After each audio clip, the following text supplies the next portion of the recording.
I'd like to recognize you for your opening statement.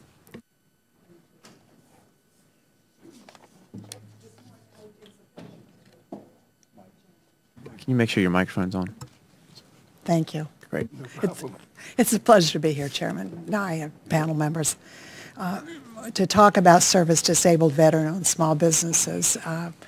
In the Department of Defense, as I know you know, the service-disabled veteran-owned small business owners frequently have been our colleagues either in uniform or out of uniform before becoming small business members. So we are particularly concerned and sympathetic to service-disabled veteran-owned small businesses. This morning, I will summarize the testimony, really summarize the testimony, because there's no point in going through with you what we have already written down.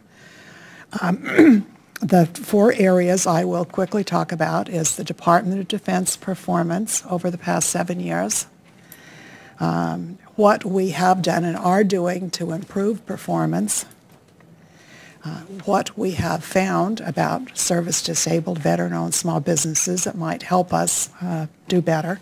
And then I will touch on the GAO study. Two of the cases in the GAO study concern the Department of Defense.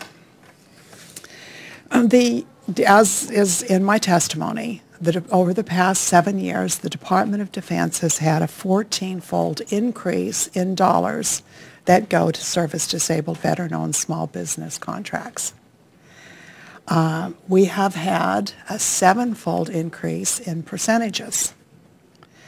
We have had a 4-fold increase in the number of service-disabled veteran-owned small businesses with which we contract. And because Chairman Nye told me he'd do this last time in October, I want to mention that the Department of Defense, as Chairman Nye has said, has done very well with our Recovery Act dollars to service-disabled veteran-owned small businesses to the tune of $157 million, which is a lot of work. But we understand we have a long way to go, and we are working to improve our performance. We had an effort several years ago to get more service-disabled veteran-owned small businesses in CCR. We have done a great deal of outreach. We have tried to put in place, put special emphasis within our contracting officers on contracting with service-disabled veteran-owned small businesses. We did work with our mentor protege program. We probably, to be honest with you, have picked the low-hanging fruit, and so now we have turned to as much detail analysis as we can in order to understand better the service-disabled veteran-owned small business world so that we can take better advantage of it. We were interested to find that the service-disabled veteran-owned small businesses tend to cluster around 3 areas of contracting. The biggest are a category which is general but is services, professional, scientific, and technical services.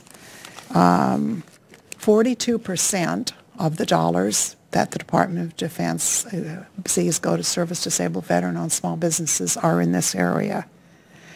24% of all of our contracts with service-disabled veteran-owned small businesses, 24% of the dollars, are for construction, and 11% are for administration, which means administration meaning the sort of clerical people, for example. With 77% of our contracts with service-disabled veteran-owned small businesses clustered in 3 areas, it means that we reach a saturation point, and what we must do is start focusing on the other areas. We are performing further analysis right now so that we can do a better job. We have been concerned about the Government Accountability Office report. We have taken steps to deal with it. We don't like fraud either. And our Inspector General is doing a report, which we expect to have concluded in December.